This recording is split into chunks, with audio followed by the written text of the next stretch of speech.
Hallo en welkom. Kom ons gaan op 'n reis diep in die Limpopo-vallei in. Onder die warm Afrikaanse son lê die geheime van 'n koninkryk wat vir amper 700 jaar, heeltemal van die kaart af verdwyn het. 'n Plek van goud, van mag en van misterie. Vandag gaan ons saam die verlore koninkryk van Mapungubwe herontdek. Nou dit klink dalk soos iets uit 'n avontuurfliek, né? Maar dis presies wat hier gebeur het. Dis nie net 'n storie oor een of ander ou nedersetting nie. Nee, dis die verhaal van 'n ongelooflik gesofistikeerde, magtige samelewing. En hulle was met die hele wêreld verbind, lank voor die eerste Europese settlers hier aangekom het. Goed, so kom ons duik dadelik in. Hoe op aarde kon so 'n belangrike plek heeltemal vergete raak en hoe het ons dit weer opgespoor? Dis presies waar ons storie vandag begin. So, hier sien ons die opkoms en die val. Dink daaraan, rondom die jaar 1000 begin hierdie koninkryk vorm aanneem. Teen die laat 1200s is dit die magtigste plek in die hele suidelike Afrika. Maar dan, net 'n paar dekades later, so om en by 1270, word die hele area verlaat. Vir honderde jare het die sand en die bosse die geheime bewaar, totdat 'n plaaslike boer, heel toevallig, in die 1930s op die Rhynus afkom. En hier's iets wat jy moet verstaan, dis regtig krities. Die mense van Mapungubwe het geen geskrewe rekords agtergelaat nie. Niks nie. So, alles wat ons vandag weet, is basies soos 'n reuse legkaart wat argeoloë stukkie vir stukkie moes aan mekaar sit. Hulle moes kyk na die potte, die krale, die bene en die goud wat hulle in die grond gekry het. Reg, kom ons gaan nou na die hart van hierdie koninkryk en dis nie sommer net enige heuwel nie. Nee, hierdie plek was die middelpunt van hulle hele heelal. Dit was die plek waar die leiers die elite van die gewone mense geskei het. Hierdie heuwel was vir hulle 'n heilige plek. Hulle het geglo dis waar die geeste van hul voorvaders gewoon het. So, jy kan jou indink, toegang was streng verbode. Daar was trappe wat boontoe gelei het, maar dit is bewaak deur spesiale soldate. Hulle is die oë van die koning genoem en hulle werk was om seker te maak niemand kom naby wat nie veronderstel is om daar te wees nie. En sê nou maar, jy het toestemming gekry om die koning te gaan sien. Wel, daar was baie streng reëls. Eerstens, moes jy agteruit opklim. Hoekom? Sodat jy nooit jou rug op die heilige plek draai nie. Tweedens, jy mag nooit direk na die koning se woning gekyk het nie. Glad nie. Al wat jy kon doen, was om 'n vinnige kykie oor jou linker skouer te waag. Dit wys jou net watter ongelooflike respek en seker 'n bietjie vrees ook die koning afgedwing het. So hoekom al hierdie seremonie? Wel, want die koning was soveel meer as net 'n heerser. Hy was die heilige skakel tussen sy mense en die geesteswêreld. Hy was die een wat met die voorvaders en met hulle god Mwari kon praat. Dis selfs hy wat verantwoordelik was om te sorg vir reën. So ja, hy het letterlik in 'n heeltemal ander wêreld as sy mense geleef.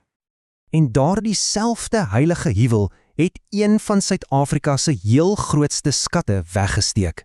Toe die argeoloë uiteindelik daar begin grawe, kon hulle net eenvoudig nie glo wat hulle ontdek het nie. En hier is dit, die goue renoster. Kyk, dis dalk klein, maar hierdie beeltjie wat so fyn uit hout gekerf is en bedek is met flinterdun goudfolie, dit vertel 'n reuse storie. Dit het die simbool geword van hierdie hele verlore koninkryk. 'n Stille getuie van ongelooflike rykdom en heeltemal uitstaande vakmanskap. Maar die renoster was beslis nie alleen nie. In 3 koninklike grafte het die argeoloë nog skatte gevind. Ons praat van 'n goue septer, 'n goue bak, duisende, en ek bedoel duisende goue krale, swaar goue armbande en selfs 'n goue krokodil. Dis duidelik, hierdie mense was nie net ryk nie, hulle het in goud gelewe en hulle is in goud begrawe. Maar, en hierdie is 'n baie belangrike maar, hierdie ongelooflike rykdom was nie vir almal nie, en dit bring ons by 'n deurslaggewende punt. Mapungubwe was die heel eerste plek in die hele suidelike Afrika waar 'n duidelike klassestelsel ontwikkel het. Vir die eerste keer ooit was daar 'n elite en dan was daar al die ander mense. Kan jy jou dit indink? Teen sy hoogtepunt het tussen 5000 en 10.000 mense hier gewoon. Dit maak Mapungubwe effektief Suid-Afrika se heel eerste groot dorp, of selfs stad, 'n regte besige bedrywige sentrum. En daardie klasseverskil, dit was diep. Dink 'n bietjie daaroor na. Jou hele lewe is basies bepaal deur waar jy op daardie heuwel was. Die elite, soos die koninklike familie, het bo op die heuwel gewoon, heeltemal in isolasie.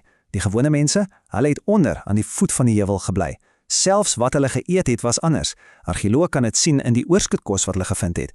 En wanneer hulle dood is die elite op die heuwel begrawe. Dikwels in 'n sittende posisie as 'n teken van respek.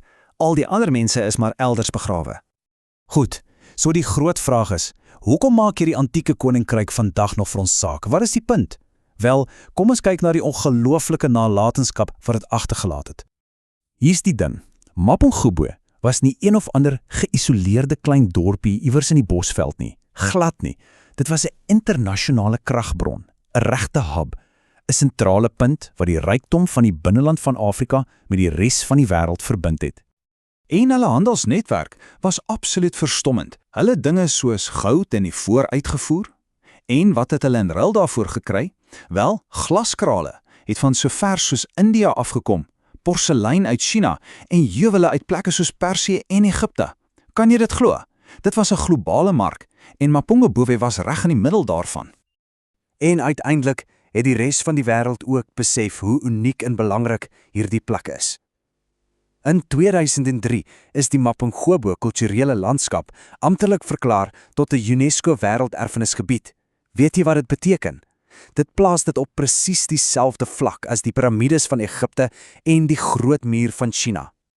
En vandag leef daardie naam voort op 'n baie spesiale manier.